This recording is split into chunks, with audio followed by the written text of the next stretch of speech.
বৈষম্যবিরোধী ছাত্র আন্দোলনে গুলিবিদ্ধ মামুন খানের চিকিৎসার দায়িত্ব নিলেন জিয়াউর রহমান ফাউন্ডেশন।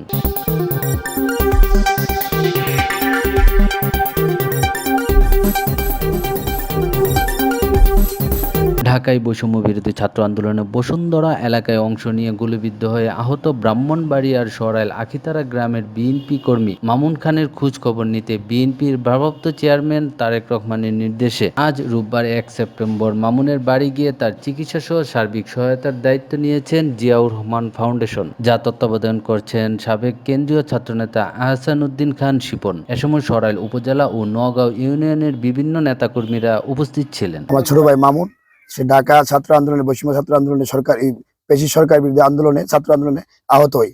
তার বুকে প্রায় ১৫০ গুলির মতো আছে, এখনো কিছু গুলি আছে। ঢাকা চিকিৎসা নিচ্ছে। এখন তারেক জিয়ার পক্ষ থেকে, জিয়া ফাউন্ডেশনের উদ্যোগে, আমাদের নোয়াগাঁ ইউনিয়নের আমাদের গর্ব মোহাম্মদ আহসান উদ্দিন শিপন ভাই ফাউন্ডেশনের পক্ষ থেকে সাবেক ছাত্রনেতা, উনি আসছে, খোঁজখবর নিছে আর বলছে যে তারেক জিয়া ওনার চিকিৎসা প্লাস বিগত দিনে যাবতীয় দায়ভার উনি গ্রহণ করছে। ওনাকে আমাদের গ্রামের পক্ষ থেকে অসংখ্য ধন্যবাদ। আর আপনি দেখতে পাচ্ছেন আমার ছোট ভাইটা এখনো অসুস্থ আছে, এখন ওর চিকিৎসার প্রয়োজন। শিপন ভাই বলছে তারেক জিয়া ফাউন্ডেশনের পক্ষ থেকে ওর চিকিৎসার ব্যবস্থা করবে, জিয়া রহমান ফাউন্ডেশনের পক্ষ থেকে ওর চিকিৎসা চালিয়ে যাবে। আমরা এতে অত্যন্ত আনন্দিত এবং তারেক রহমান দেশনায়ক তারেক রহমানকে অশেষ ধন্যবাদ জানাই। নওগাঁ সরাইল উপজেলার নওগাঁ ইউনিয়নের আখিতারা গ্রামের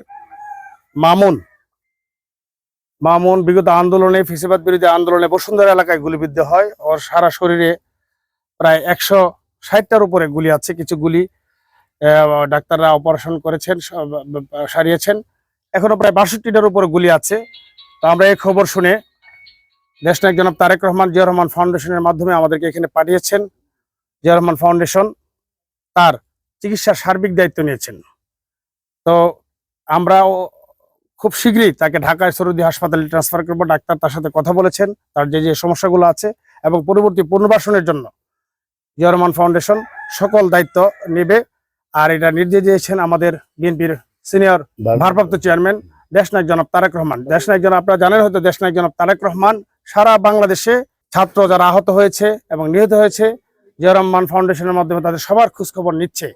একেবারে প্রান্তিক, একেবারে একটা তৃণমূলের একজন কর্মী, বিএনপির কর্মীকে জিয়া রহমান ফাউন্ডেশনের পক্ষ থেকে দেশনায়ক জনাব তারেক রহমান খোঁজখবর নিয়েছেন। এজন্য আমি আমার ইউনিয়ন বিএনপির নেতাকর্মীদের পক্ষ থেকে দেশনায়ক জনাব তারেক রহমানকে আমরা কৃতজ্ঞতা জানাচ্ছি।